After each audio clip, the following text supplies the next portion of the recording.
Wait, what are we talking Welcome. It's Crosby. Crosby on Trinidad and shot. Penguins win it! Buckle up, baby. Are you kidding me? We're a collective. Hello and welcome to the Penguins Collective Podcast. My name is Louie. My name is Josh. And we usually go live after every single Penguins game. But today, we are talking about Evgeni Malkin departure, some trade assets. There's a lot of things we need to talk about. Josh, what are we talking about? What are we referring to? What is in the news about Evgeni Malkin? Yeah, so Josh Yowie of The Athletic put out a couple articles in the last few days. The one that kind of shook things up a little bit was the fact that Malkin, being in his last year of his contract, will not receive a new contract from the Penguins organization. So essentially claiming that this is Malkin's last year as a Pittsburgh Penguin. Now, will that be his last year in the NHL? Will that be his last year in hockey? Or strictly just in the Pittsburgh Penguins and he pursues a contract elsewhere? That's all left to be decided. But the news was that Malkin will just ride out his contract with the Pittsburgh Penguins following this year. And his contract ends after this upcoming season. Correct. So the 2026, that's why when I said this year, it's like 2025, 2026. Yes, sorry. Yeah, 2025. Yeah. 2026 season. He that's the end of his time with Pittsburgh. So regardless if he retires, regardless whatever, he's done with the Penguins at the end of this contract. This is big news. People are kind of glossing over this. They're kind of just saying, "Oh, he'll get he'll do something or he'll retire or whatever."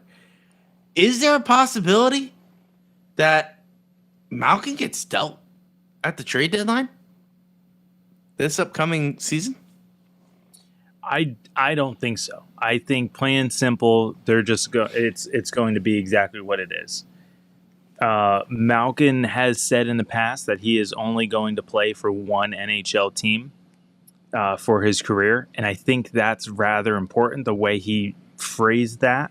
That was a direct quote that Josh Yowie put into his article.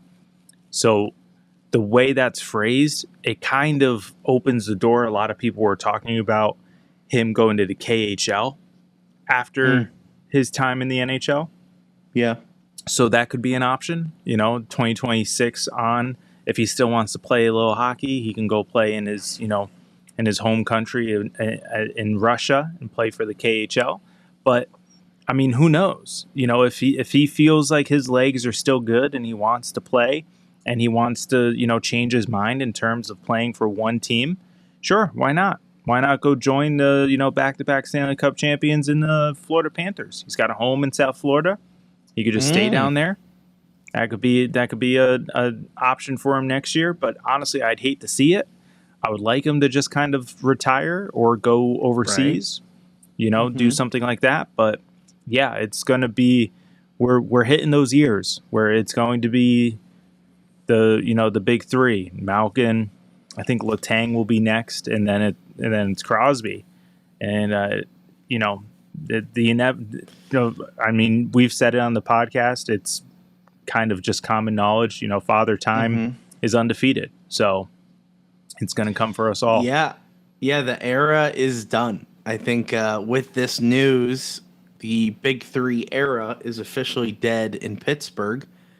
Meaning, not yet, but we got a season.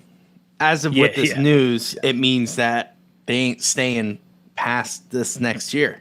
The Big Three. Yeah, one of them is going. So whether Malkin retires, which I think is the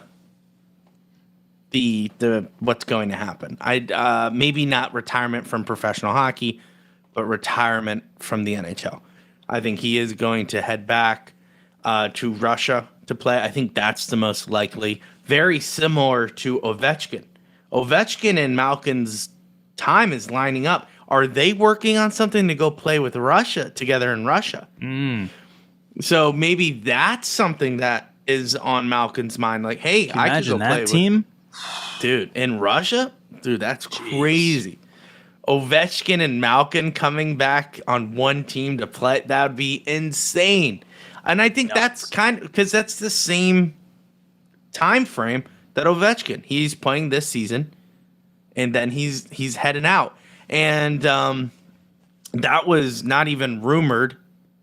There was an email that got sent to the season ticket holders saying that this would be Ovechkin's last year. They redacted that. And then his wife came out and said this is his last year in the NHL. Yeah, well, they kind of, and Ovechkin, or I shouldn't say Ovechkin, but like Ovechkin's camp kind of said, we're just evaluating things year by year at this point. So, right. Which is kind of following exactly how Evgeni Malkin's situation is doing, which the Penguins are not offering him this extension, nor would I, don't hate me, everyone, nor do I want them to offer this extension. He'll be 40. He'll be 40 years old. We're going into a time where we need to get younger, right? This is what every one of you is asking, right? Either you're in tank for McKenna or you're in the let's get younger faster to go win a cup. It doesn't matter. Both of them end with getting younger and faster, no matter what camp you're in. You can't succeed in the NHL if you're not fast and if you're not somewhat young. We can't have a group full of old guys, and unfortunately, someone's going to have to get the axe eventually, and it's not going to be Sidney Crosby. So we knew this was going to come one day. Hopefully, it's not a trade. Hopefully, it's not nothing bad blood related. It's just, hey, it's your time to move on. And I think the Penguins made it clear, hey, we're not going to offer you a contract. Play this year, make it a great year, and then you're done. You're done here in Pittsburgh. We're not going to offer it. Letang has one more year after that. His contract ends in 2020. No. He's got, I think he double check, but I'm almost positive he's got a year post Crosby. I thought it was post Malkin. No. Crosby has 1 year post Malkin. So I believe it goes Malkin, Crosby, Letang. Oh boy. Because Crosby re-signed that, he signed that 2-year extension. Yes, his goes through 2027, 2028. So it goes Malkin, Crosby, Letang. Yep. For seasons. Yeah, but I actually think it's going to be reversed. I think Letang is going. I don't think he's going to finish the contract. No, I don't think so either. Yeah. Rumors came out with Evgeni Malkin, Letang, that Mike Sullivan and the coaching staff were not pleased with Chris Letang in the last 2 seasons of Sullivan's regime. It came out that he was just not happy with his production, and so was the organization. They were both not happy with Chris Letang, and I think that kind of plays into his future here at the Pittsburgh. I don't think they're going to keep him all the way for the next 3 years. Unless if Dan Muse actually gets the absolute best out of him, and he says, "Yeah, let's keep it rolling." Yeah, but let's be realistic as well.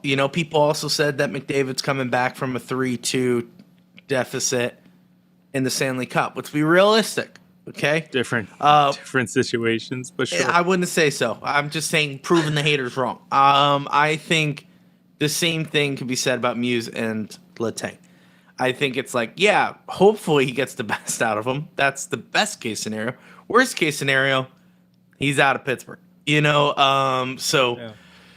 Listen, we're trying to get younger. We're trying to move on. We are transitioning into the next era of the Pittsburgh Penguins. And this is where it gets hard. This is where we have to say goodbye to the big three. It's done. This is very similar to if you're a big tennis fan, you had the big three, which was Rafa, Roger, and Novak. Okay? Roger went first. then Rafa, and now Novak is the only one still playing, and he looks like he's almost done. So I know. So I honestly think, well, fun tennis tidbit for everyone. I think this is his last year. He's just not telling everyone.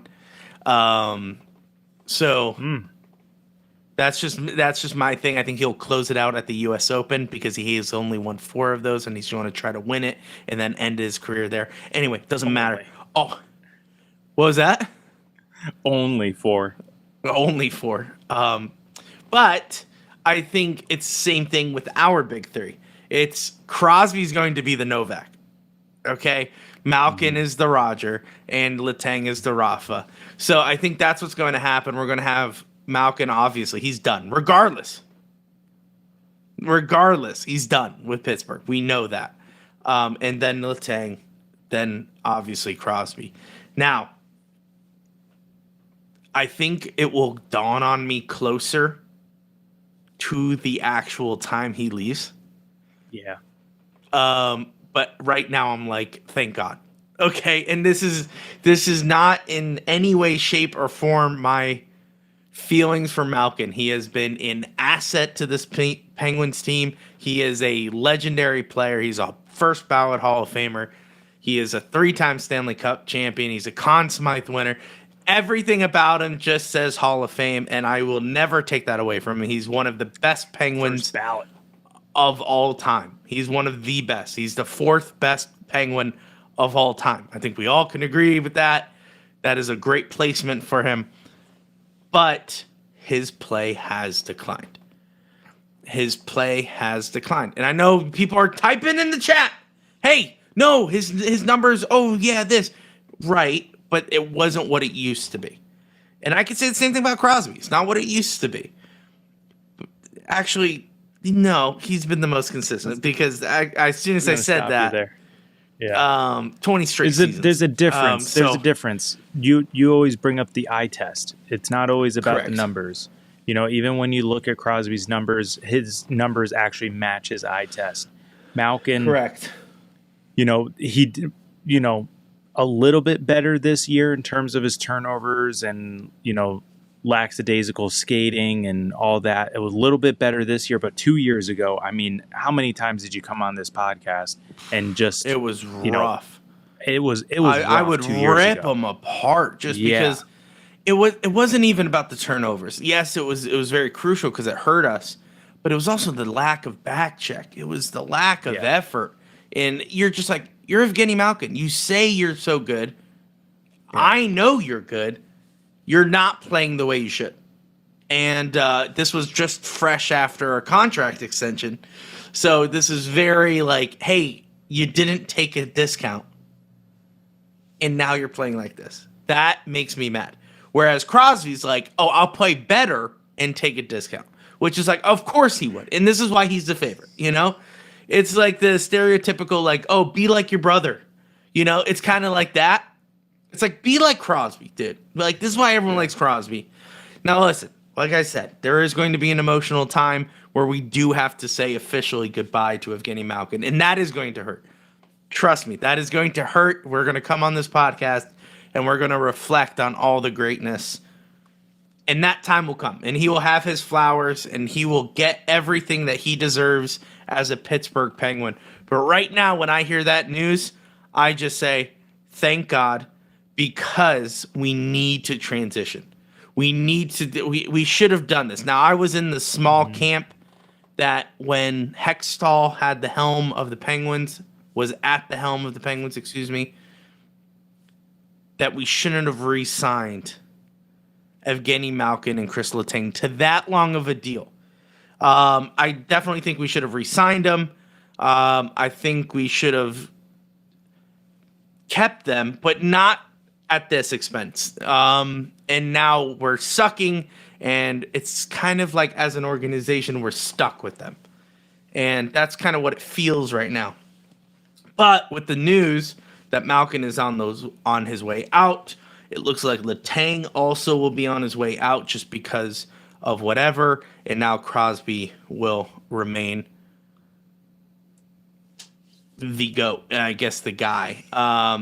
Speaking of transitions, There is also another article that Josh Yowie wrote about basically who's on the table, who's not on the table for the Pittsburgh Penguins, free agency, all of that. And that is kind of what is connected to Evgeni's moving on. We need a transition. And here are some transitional pieces. Josh, what was that article about? Give us a little rundown, and then we'll go from there. Yeah, I mean, it was a pretty straightforward article about the players who are currently under contract, and how he was viewing their trade market. Now, I don't know how you want to go through this. I mean, I can go through it pretty quickly. He had pretty clever headings for each little section of the roster.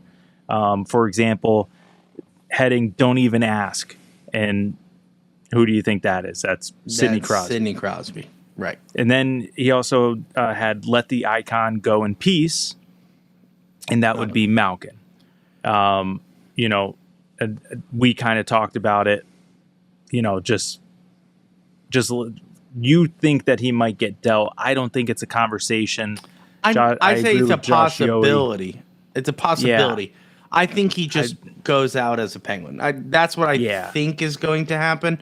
But I wouldn't be surprised if we deal him.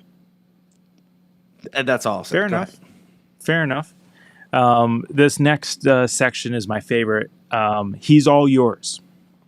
So referring to Ryan Graves, Tristan Jarry, Noel Achari, Kevin Hayes, Alex Nedeljkovic, Danton Heinen, Blake Lizotte, and Kolya Chunik. And it's been a hot minute since we said that name. Yes. So now, granted, some of those guys, they were okay. Danton Heinen, we got him, at the trade deadline or a little bit before.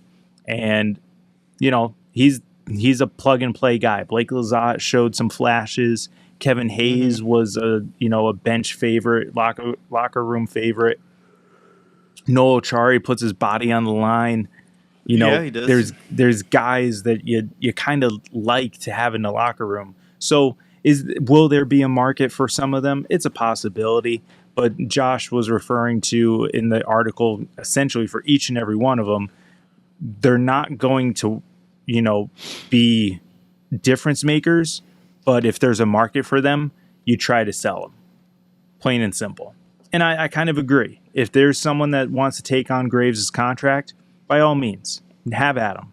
But in the same breath, we don't have anyone on that left side of the defense. So we kind of also need to utilize that. That's why he was here. Maybe Dan Muse can get the best out of him when he's trying to get the best out of Letang. Just saying, we'll see what happens. Speaking of Letang, sure. the Josh Yowie's article headline that he has for him is "Tricky but Stuck," which I think everyone can kind of agree. Letang, if he was to be moved, would be extremely hard to move. Therefore, he's kind of stuck. So, yeah. And then we kind of get into the meat and the potatoes of the article. I think this next section is kind of what got circulated around a lot, kind of what everyone's been referring to. Everything's been rumored. It's the quote-unquote, "it's possible" section. Oh, who's and there were only two names in there, Rickard Rakell and Brian Rust. But there was one sentence that really kind of struck everyone, I think, by surprise. Because at the trade deadline, Rickard Rakell was, put on Team Sweden. He was scoring like crazy, just putting up points left and right. And everyone thought Dubas is going to deal Rakell, sell when the market is high and sell him to the highest bidder. And then when the trade deadline came and went and Rakell was still on the team, everyone was freaking out. Like, why didn't we try and get more assets? Rakell had so much value. Well, apparently, per Josh Yowie and per his sources, Rakell did not have the market as widely assumed at that deadline. There were calls, there was interest, but there was no massive deal, no huge no haul. eagerness to get him. Yeah. There it wasn't a Gensel type return that some people thought was out there. Apparently was not actually out there. So that was kind of surprising because I thought that there was, but I was also in the camp that was glad that he stayed. So it was I was on both sides of the fence essentially. I understood if he left, if we were getting that massive haul, but I like Raquel, so I was glad that he stayed. So it's kind of refreshing to see that there really wasn't that haul out there as it was rumored to be. And then Rust and Raquel both have stated that they want to stay in Pittsburgh. They I shouldn't say they started. I know for a fact Russ started his family in Pittsburgh. I don't know if Raquel did. I know he had a kid recently. I think he did. Okay. So because he was already kid married that he just when had. He got here. He was correct. He was already married. I didn't know if he had a kid yet. I know his second one was born. I think he just had his first kid, his first year here. I could be wrong. Okay, but either way, regardless, he has had a young family. Just recently had another kid. Family ties. They want to stay here. Set roots, and I can understand that. I fully understand having kids. I get that. Don't want to keep moving around. So, and I think at the end of the day, Crosby, if we're still going to listen to him and still value his input, seems like he likes these guys. So if you want to at least but he also liked Jake Gensel. Yes, but that was a different situation because Jake Gensel was then demanding, I shouldn't say demanding, but he was requiring a certain dollar amount that wasn't even remotely reasonable for our situation. So these guys, they're still under contract for several years at a decent amount that's not going to break the bank, especially with the market going up. So I know there's a lot of people out there that are just saying, trade them. A, I don't think it's that simple. And B, if you're trying to kick Crosby out as well, then yes, trade them. But, maybe just let this guy finish out his career with the guys he wants to play. Do you think one goes? Honestly, I don't think either goes. I think both will be back for this season. And I'll just leave it. I'm just going to use it season by season. We'll play it season by season. See, I think you're right. I think they come back. They start the season with the Penguins. I think they get dealt at the deadline. I think they finish. I think they play the whole season. Whole season with the Pens. Yep. I think. All right. Here's.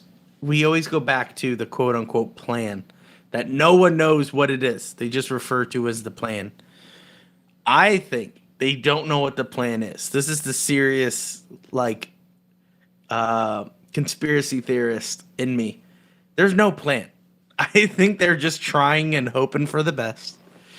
And if the Penguins are at a place next year and that they're looking like they could be competitive, they're going to make a deal.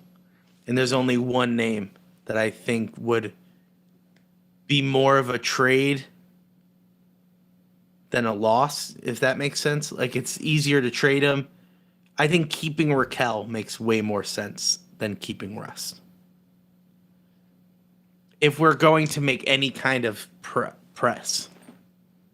Push. If we're going to push for the playoffs, is that what you mean? Yes. Yeah, because there's the goal scoring aspect of Raquel. Raquel's already on the first line. Yeah. You could put McGroarty up there. You could. It doesn't matter who you put up on that right wing or whatever. Or left wing, excuse me. Get rid of Rust. And I love Rust. Don't get me wrong. It's not like I'm hating on Rust.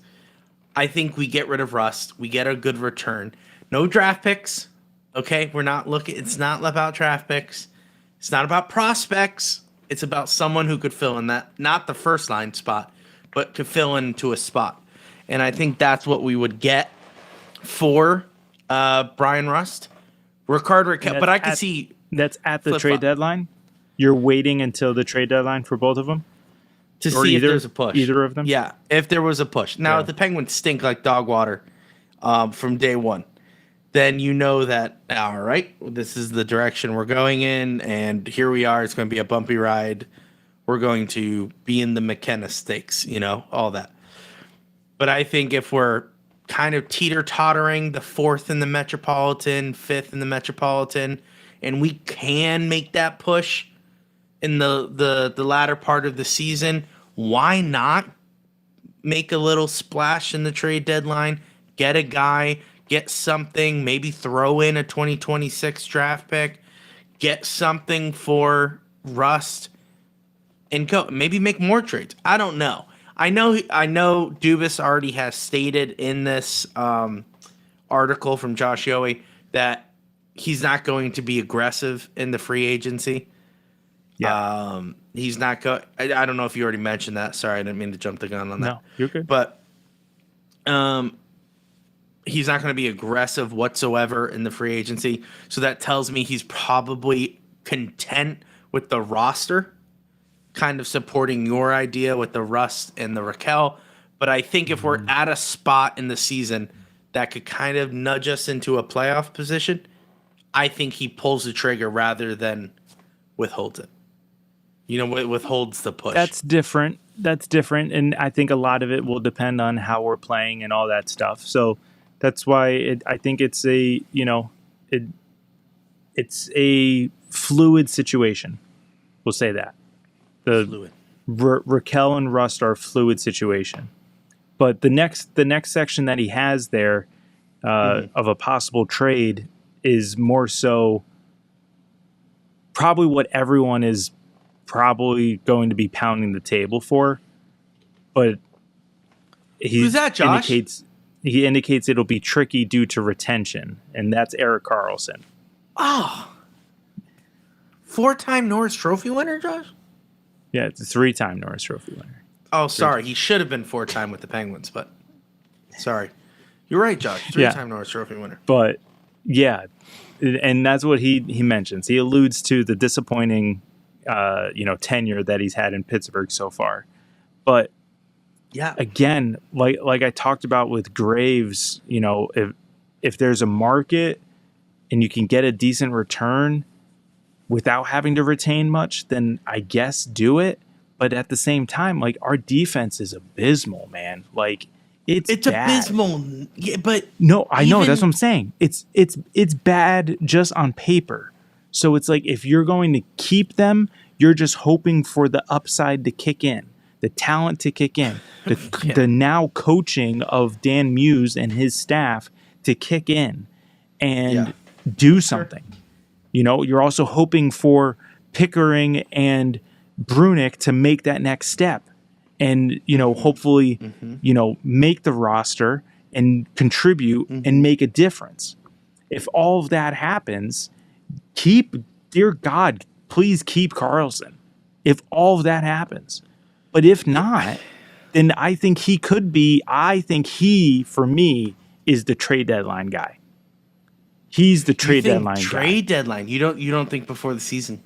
No, because I think you're going to see a lot of moves, but I don't think you're going to see a lot of teams wanting to retain because they're going to want to stay flexible now that the market is getting bigger and bigger in terms of salary cap.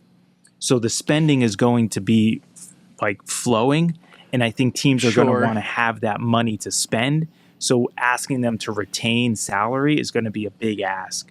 So it's going to require more assets. Less trades are going to be done that way. That's just my personal opinion. I have no sources. That's just how I just speculate and read the tea leaves. No, first of all, very nice. Second of all, Yes. I think he goes in the offseason, and you're right. The number one thing is retention. No one wants that big of a contract. So he's going to do what he did to obtain him. Yeah. Which is a 3-way trade. Draft picks go to this team to hold on some money.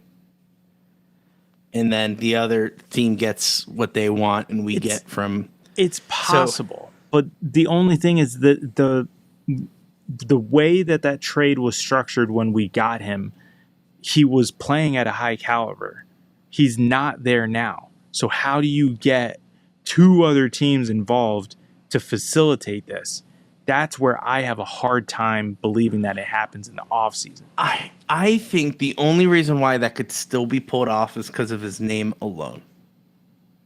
And that's why I think it's more so at the trade deadline, because then at that point, you're willing to accept less, because you're willing to accept like a trade where it's, a 2nd round pick, but if we make it to the Stanley Cup, then it becomes a 1st round pick. Like those conditional draft picks. But in the offseason, you're not given any conditional draft picks. Are you expecting... You have no idea. Are you expecting a person in return? I don't know. I See, I really do. I really do think his trade value is going to depend on his play to start the year. Yeah, I mean, of course. Like if he sucks, no one's going to want him.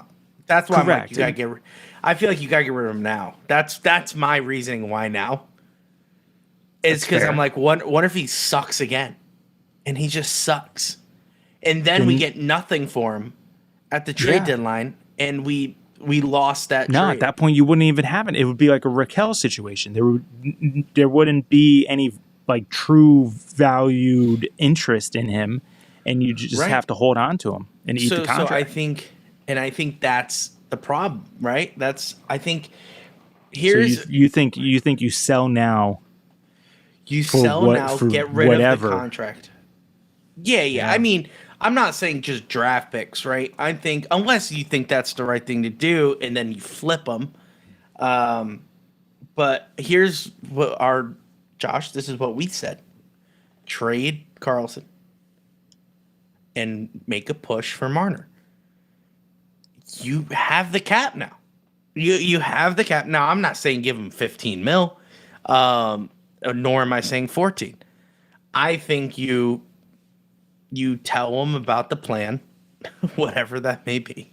Yeah. And you just hope that he's on board and that he can play with Crosby and he has a familiar face in Dubas, and it's a great, spot for him to land.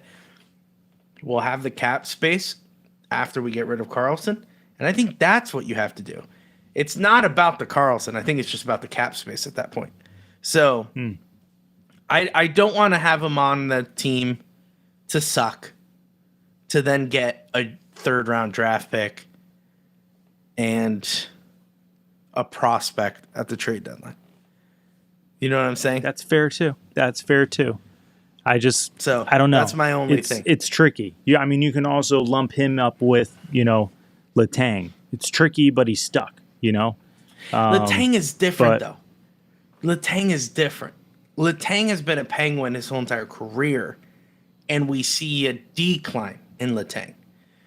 Yeah. We did not expect a decline when we got Karlsson. Karlsson was supposed to elevate our defense, not decline it, and it got declined. So I think that's the tricky part with Letang, is that it's kind of like your uncle, that's just loud and obnoxious. You can't kick him out of the party, but you just have to bear with him. Do you know what I'm saying? Karlsson is the guy who was invited to this party, and now you're like, all right, dude, you're kind of a buzzkill. I need you to go. That's the difference. Letang is family. Karlsson is not. So I like it. So that's the only issue I have with Karlsson. I expected a Norris Trophy winner. We got not that. So as much as I like Karlsson, I like him as a person, and I like him as I do like him as a player. But he's just not a good fit in Pittsburgh. And let's see what sticks to the wall and moves on. He didn't stick to the wall, so move on. And let's do that transition. Was there any more to that list? Yeah, just a few more if you guys don't. A few more. Yeah, so just quickly, this is where we're getting to the plan part of Dubas. These are the not going anywhere guys. Okay, probably the guys that don't need to be mentioned: Miroshov, Rucker McGroarty, Koivunen, Brunik. Mm-hmm. These are the guys that are essentially going to be the building blocks of the future.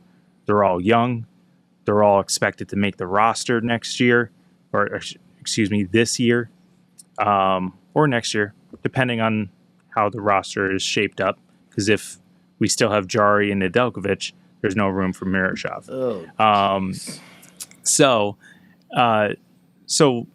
barring roster movement this offseason, these guys, are expected to make an impact early in their careers at the NHL level.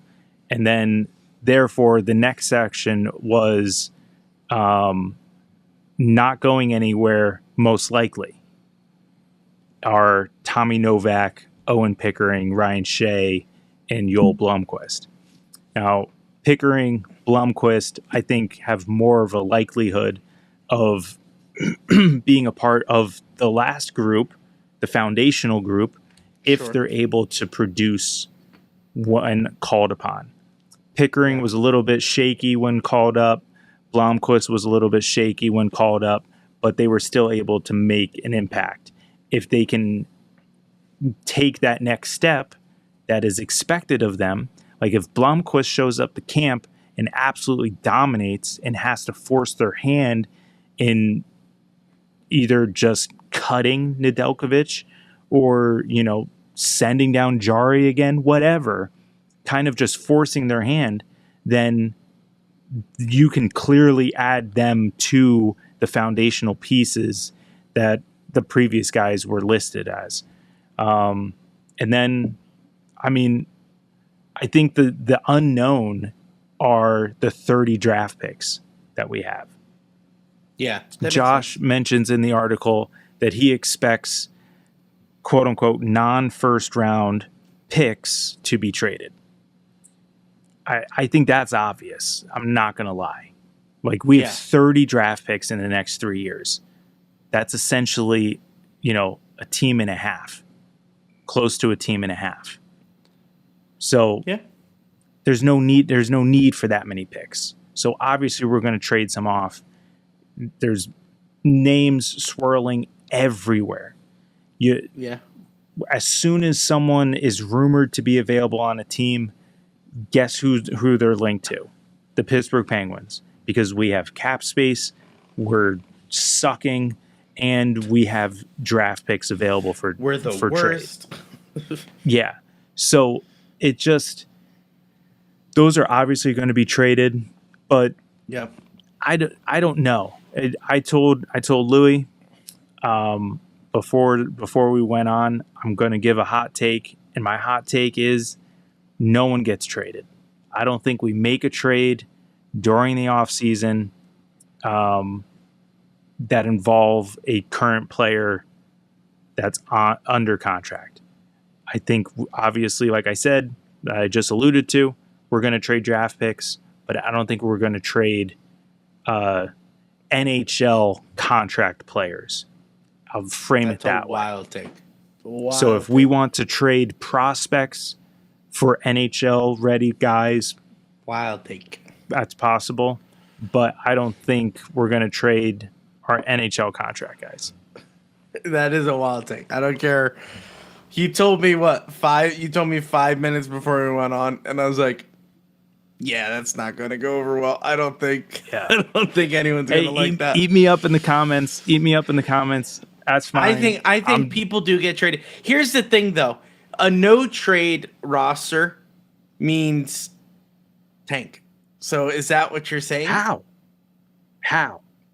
Because we sucked last year. Okay. But it'll be I think it'll be. I think It's a lot literally of it going to had be, to do with. oh no, we suck again. It's going to be the I think same a lot thing. of it had to do with Sullivan. I think a lot of it had to do with Sullivan, and now that we have a new voice, Whoa. we'll So find you're out. solely pinpointing our horribleness to Mike Sullivan. Not me, Dubas. No, that's what you're saying. You're saying no trades happen. Because Dubas already said that by firing Sullivan. He said, my team was good enough. You screwed this up. You're out. And now that's why I think Dubas is like, I'm fine with my team.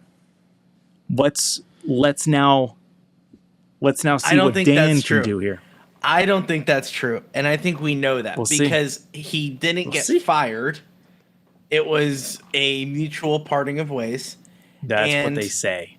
That's what they say when you get fired. That's what they say, Josh. I know that's what they say when they get fired. But here's the thing. No, because that's not what they say. Peter DeBoer, he got fired. Okay? True. He got fired. Stars were like, yeah, he's gone, and we don't want him back. Different situation, though. A different situation. Different situation. I mean, I don't know what situation you bring it to the Western Conference Finals, and you lose and you get fired. Just because you pulled your star goaltender. I mean, Sullivan has done more egregious things than that. I think we all can agree. And he got, he still had a leash. I wouldn't say more egregious. He's done things on par with that, but sure, not worse. Because then DeBoer actually went to a press conference and called him out by name. Yeah, so he took it a step further. He did. He basically said, Oilers have his number. That's basically what he said. So, I mean, anyway, that is true. I will say, I don't think it was Mike Sullivan's fault. I think because, here's the reason why. Maybe Dubas was just saying this and he was being nice. But when the trade deadline or whatever happened last season, he said we both, meaning him and Sullivan, could have done a better job at putting the best team available out on the ice. Yep. He took ownership in that.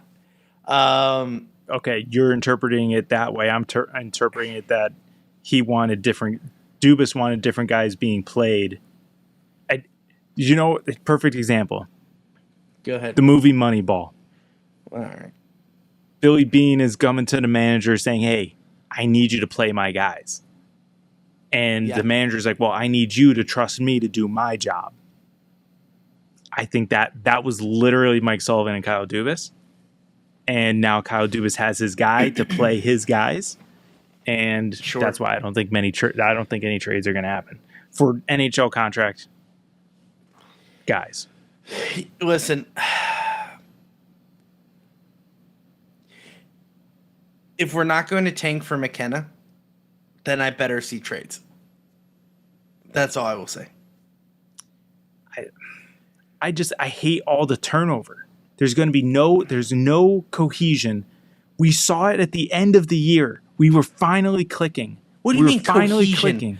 No, get out of here with that. Listen, these are grown men who get paid to play hockey. Figure out the cohesion and practice. You're telling me you can't figure it out? Josh, I will tell you. Listen, I will say here first. I will let you know if the Penguins will make the playoffs in the first month of the season. Yeah, you did last year and the year before. And the year before that. You know why? Because I could tell you if they have cohesion. It doesn't take a brain surgeon to put a group of hockey players together and say, hey, we're going to play well because of this. And if you guys can't figure that out, the team will lose. And it will be evident in the early stages of the season. It won't take all season long and then, oh, wow, yeah, now we're good. No, it was something happened. Something happened to the Pittsburgh Penguins when they started playing well. At that end. I don't know what it was. Finally, all of the guys clicked. It just started clicking on and off the ice. Great. I'm telling you. And now you have a full off season of just more clicking, more Josh, bonding. what are they doing? Having sleepovers during the summer? Maybe. No, maybe. They're not. They're doing their own thing. Get out of here, Josh. These are grown men who treat this like a job. They're gone. Absolutely. They're doing stuff. They're going home. They're visiting their home countries or whatever. They're getting married. They're off doing a bunch of million things. You think they're just going to come back and say, let's pick it up where we left off? Yes. No. I don't know. No. You know why? Because we have Tristan Jarry in net. You know why? Because we have Eric Carlson and Letang at the blue line. Don't tell me we're going to just pick it up. We're not. We're the Pittsburgh Penguins right now. And right now, the Pittsburgh Penguins mean we suck. Hey, This is what I want. I want us to get better. You all know I have no problem saying I was wrong. So, if trades, even if one trade, even if it is literally Noel Acciari just being dealt, I will come on here and apologize and say I was wrong. So, Josh, I have no problem being wrong. I just like my way. You know what? I like my life to be like Burger King. Okay, I want it my way. All right. And Whopper, it makes Whopper, Whopper, Whopper, Whopper, Whopper, Whopper, Whopper. Hans Zimmer wrote that. Isn't that wild? He wrote the music. He didn't write the I was gonna say no, he didn't. He wrote the music. Did you know that? That I believe it's a banger. They paid him like millions of dollars to do this. Anyway, I'd rather have Hans Zimmer on the blue line than Chris Letang. But so listen. I want to be better. Here's the thing. I do too. No, Josh, I don't think you know. Here's the thing. Kyle Dubas should be watching the Florida Panthers winning the Stanley Cup. And he should have a burning sensation in his balls to go and do something July 1st. Okay? You know what I'm saying? Like, he should have this feeling of, yeah, I want that. I want that. Yeah, stop delaying. What are we delaying for? They're all tight because they've been there for so long together. What? Who are you talking about? Oh, you from Florida? Or are you talking Florida. about the Penguins? Both. Now we Josh, get to have the cohesion. We get to have the family. What do you mean we get to? What do you mean? Why didn't we do it last year? Because of Sullivan? Yeah. Sullivan's arguably one of the best coaches in hockey. I'm not denying that. I'm just saying. Clearly, because he can't coach this team. But he did 2016 and 2017. Personalities were different. Dubas was bringing in his guys. He wanted his guys to be played. They weren't. And now they can. Okay. So I'm this is just me speaking from the gut. And I want this to be on record. If the New York Rangers win the Stanley Cup next year, Dubas needs to be fired. Can we all agree on that? Possibly. If Mike Sullivan, now this is a long shot and I doubt this. I'm just throwing this hypothetical out. If Mike Sullivan wins the Stanley Cup with the New York Rangers next year, and he said, this is how I want to play my team, and all of a sudden they win it, it's like, oh, Kyle Dubas doesn't know what he's doing. I think you give Dubas 1 year to be ultra competitive. And that's my thing. No. For real. Because this should be the year that you're truly like starting the push. And then if Sullivan is the one who then gets the Stanley Cup, then you have that 1 year to respond. If you then can counter by saying, okay, well now we win the cup. Okay, you keep your job. Or we make the final, whatever FSG or Mario Lemieux wants the goal to be. If he hits it, then he hits it. Then he gets to keep his job. Yes and no. Here's the thing. I want to win, and so does Sidney Crosby, and that's all that matters right now. And so does the people, Lemieux. And so does you really want to go into that. You're really trying to get me to transition into that. No. I just want that to happen. If Lemieux gets back into the ownership, what's his name has a year. Dubas has a year. Oh wow! You think regardless of whatever happens in New York? Oh, yeah. Lemieux Really? wants to win. Lemieux wants a successful franchise. Lemieux does not want to come in and just be passive and wait for the future. No. He says, let's. Now, I'm not saying he's going to tell Dubas to be like Hextall and do whatever it takes, or like Jim Rutherford. No, I mean, obviously there's a plan, but Dubas has to have like a plan to prove to Lemieux within a year that we're getting to a Stanley Cup. And if he doesn't get that, I think he's gone. Because my whole goal is, like, if I was Lemieux, my whole goal would be to win Stanley Cups, especially with Sidney Crosby going out the door. Now, if people, the dumb people who are saying, and I don't care, you are dumb. If you are saying, well, Sidney already has 3 cups, so he's okay. You're an idiot, okay? The goal, he is going to try to win a cup. If you tell him we're not going to, regardless, he is going to try to win a Stanley Cup. That is how he was driven. That is how he is made. You need to honor that. You need to get this man a cup before he retires. It needs to be now. And it needs to be now. Do not talk to me about cohesion. Do not talk to me about all this. Put the best team on the ice. Don't tell me you did last year. Don't tell me you did the year before. And don't tell me the year before or after that. Josh, what did I say after the Penguins missed the playoffs the first time? It was 2 years ago now. 3 years ago now. I said, yeah, what did I said? They need to get back competitive next year. That's the only way to respond. Oh, nope. Gotcha. Yeah. Didn't happen. I said, okay, we missed it again. Time to be competitive. Nope. And now here we are, missing again. So we take the blame and put it on Mike Sullivan. When, to be fair, Kyle Dubas had 1 year and he screwed the pooch. This past season was Kyle Dubas' first official roster. Yeah. Screwed it. Horrible. He needs to be responsible for that. Now, I'm not saying he needs to be fired. I'm not saying that. Right now, he needs to be putting a competitive hockey team together on the ice, regardless who's coaching this team. Because guess what? You have Sidney Crosby, you have Evgeni Malkin, you have Chris Letang. They have won a Stanley Cup. They could figure it out. I don't know. The team who has won the Stanley Cup the last 2 years has not been the best team.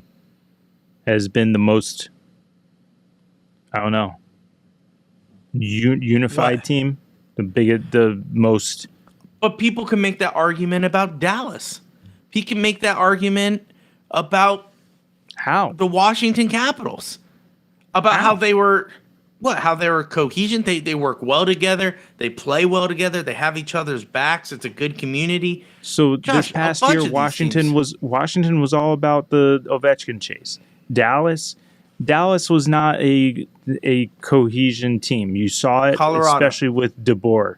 Colorado, they just have talent. They're Edmonton. What? They have they're cohesion? The same thing. No. Why did Rantanen want out then? What, just because he couldn't get paid? No, Yeah. I don't think so. No, I don't think so. No, I think the real question is, why did he want to leave Carolina? Everyone wants to leave Carolina. Oh, yeah. See, that's it. But that's another team. They don't have it. No, I did not say Carolina. One of the teams I saying. did not mention is Carolina because I think they are a dumpster fire of an organization. They're just polished really nicely because they figure out a way to win. Doesn't matter. What I'm saying is that the Penguins right now need to get back to a competitive level, okay? Just put a competitive team on the ice, okay? I am sick and tired of waiting. I am sick and tired. I think people are getting impatient.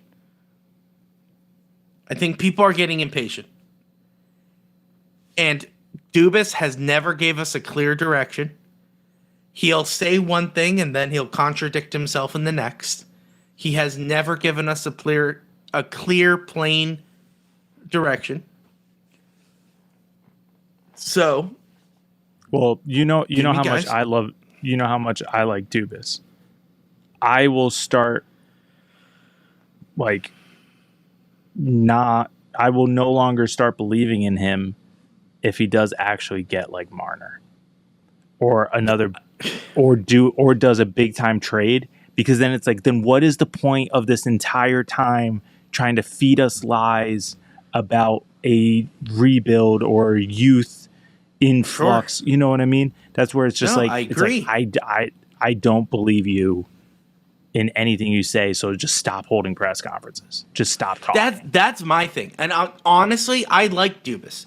I think he's bringing a fresh take on the Pittsburgh Penguins. I've always said that. All I'm saying is do something now. Like you've stalled enough. Do you know what I'm saying? Like you've been here for what, 2 seasons now. It's time to be competitive. Now, if his whole thing, I don't his think whole so. plan, No, because is the to first year tank for McKinnon. he did try. First year was that he did try. He went and got Carlson. It didn't work. So now the second year, which was last offseason, he's like, okay, now I'm going to start the retool rebuild process, the Sure. quick rebuild. So that was year 1 last year. He got Rucker, he got Koivunen, got all those guys. He's making it work. And now Sure. this is year 2. But now if year 2 is another layer of foundation, okay, then I believe what he's doing.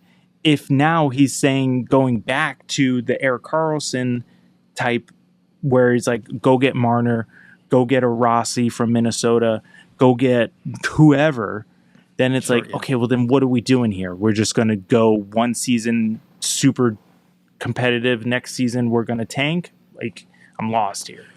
Yeah, I just don't. I think there was a failed experiment, and he's trying to cover it up. I think that's what it was, and by saying he has a plan, I think it's a long-term plan, but I think he knows that there would be a reaction if they said, "Oh yeah, it's a rebuild," and Crosby's okay with it. I doubt it. I doubt Crosby's okay with the rebuild. I doubt Crosby's, and this is all speculation, to be fair. But because Dubas doesn't tell us anything, and I know He some could of be you fine with the rebuild, just not okay with the tank. I think that's the difference that I think fans need to understand.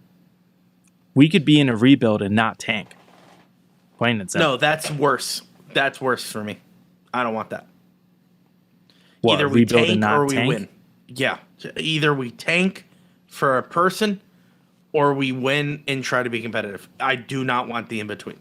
Do not just tell me we're going to suck because, I'm trying to move chess pieces around. Oh, I'm sorry.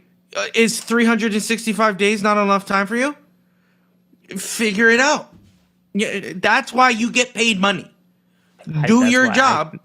That's why And get paid. I think this upcoming year is going to be that. We're going to be middle of the road. I'm okay with middle of the road if we make a push to the playoffs. That's all I care. I think we'll be like the So last year. was it the So Blues? 4 straight seasons of not making the playoffs. yeah. Okay. See, that's all I see. And I know But people are going to Dubas was say, only here for 2 of them. Josh, I don't care who's at the helm. Listen, he represents the logo. I don't give a rip about who he is. If he but keeps on that's losing, different. But then you were saying something different about Sullivan, though. When you were What? saying Sullivan, you gave him a longer leash because of what he did in the past. It didn't matter what he did. It wasn't mattering what he was I just doing say it currently. didn't matter. I just said that he shares the blame with Kyle Dubas. But you're saying Kyle Dubas doesn't have any of the blame. And I said that's wrong. No, he just doesn't. He doesn't have the full blame. That's 4 years. He's owning neither is half of Sullivan. it. But Sullivan was here all of those years. And he proved he can win. If he did it his way. Dubas did too at his previous stop. Where have he ever won? Okay, he Where hasn't has he won a ever Stanley won? Cup, but he's won in Toronto. Can't say that he didn't win in Toronto. Mike Sullivan has won. But that's a dumb argument. He's won in Toronto, but never made it past the first round. Okay, and that's where it's like, I don't understand why that's like management or coach's fault. Like, I don't understand that. They put the players on the ice. I understand that. And then it's their job to put the puck in the net or stop the puck. Right. And if they don't do that, go get new guys to put on the ice. Yeah, See, that's where my simple brain is. Yeah, but it's not that simple. And that's why I'm saying there's not going to be a bunch of turnover, because it's like you can't keep having turnover and expect good things to happen. It's not how it works. The same thing as if you bring in Dan Muse for this year, and then next year you say, you know what, new coach. And you just keep doing this cycle of changing over the bottom six, for instance. We're not going to get results. You have to have some sort of consistency there. I agree with you. So there is the first season of Kyle Dubas coming in, Erik Karlsson trade, right? Does some changes. This past season, he makes some changes. And now we're just expected to make some more changes? Well, that's what I'm saying. There will be no changes. Well, that's what you hope for. But you're saying, wonder if Kyle Dubas makes a change on the bottom six. Do you lose faith in Kyle Dubas? No, because it depends on what that move is. Because realistically, is it an organizational lateral move? Like you're bringing a young guy up, someone who hardly played last year is now having a bigger role. Like what is it? Or are you bringing in an outside piece? And if it's just one or two pieces, I'm not going to be upset about that. I would be more upset if he trades off four guys and brings in six guys, kind of like last year's offseason. Whole bunch of guys left and a whole bunch of guys came in. Yeah. And everyone was super excited about the turnover, but it's it didn't produce because there was too much turnover at once. So it's you totally can't have that much. I understand giving things time to grow, but if you're constantly losing, then what are we doing here? What that's my goal. I've said this how many times? What are we doing? Are we trying to win or are we not? And if we're not, tell us. And if we're trying to win, tell us. You are not telling us anything. You're just saying, trust me. I'm sorry, Kyle. You don't know Yinzers, and we don't know you. We can't just trust you. You have to tell us what's going on. You just told the entire fan base you're not offering Malkin a contract extension. Okay. To a lot of people, that's strike one.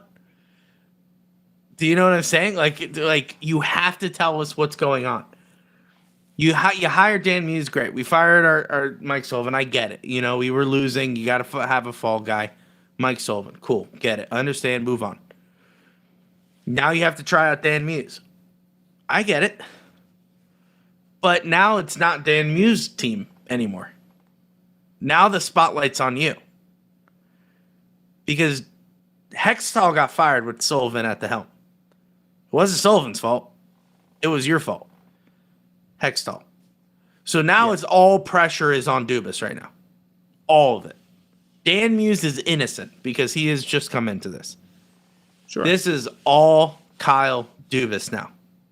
So every change you see, how the Penguins play this upcoming season is all on Kyle Dubas. I like Kyle Dubas, but I like winning more. So that's where I'll leave that. And I know people disagree, and that's fine. It doesn't matter. Because guess what? At the end of the day, it's just hockey. It's irrelevant. We got bigger things to worry about.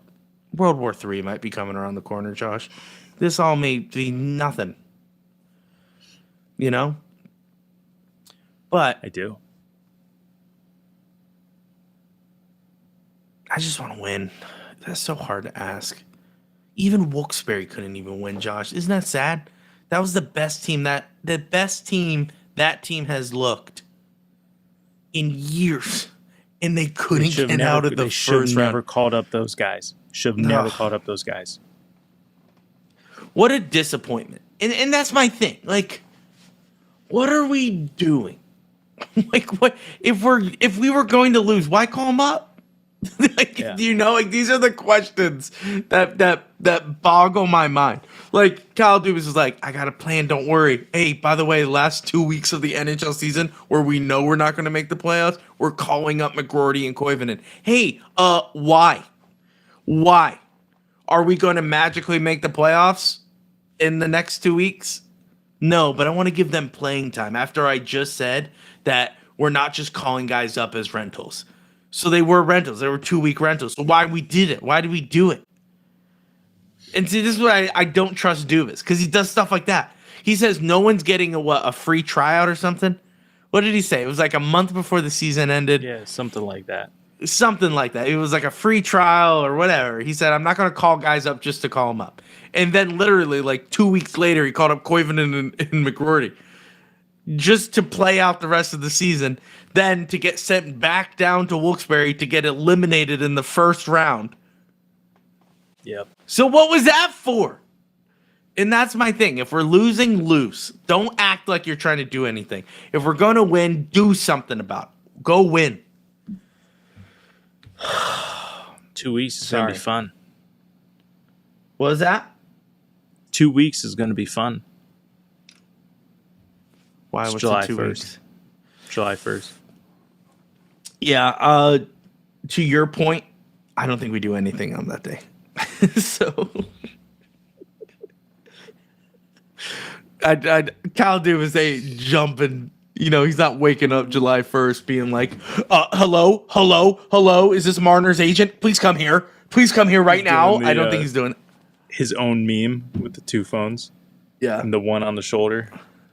He ain't doing diddly squat on the first day. Now, please prove me wrong. Please go out and get Marner. I would love that. Please go do that. But I doubt you will.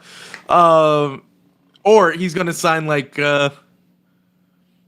Achari to like a year deal or something. It's going to be something like that where people are like, really? Yeah. That's what you did on today? So that's what I think is going to happen. But we are going to cover all of that. We are going to go live on July 1st because we believe nothing is going to happen for the Pittsburgh Penguins. But if anything major does happen, you know we're going to talk about it. We're going to have content throughout the summer, so make sure you stay along. Join us at the Penguins Collective on all major social media platforms. All our links are in the bio. We'll see you guys in the next episode. Josh, as always. Let's go Pens. It's Crosby. Crosby on Trinity shot. Penguins win it! Buckle up, baby. Are you kidding me? We're a collective.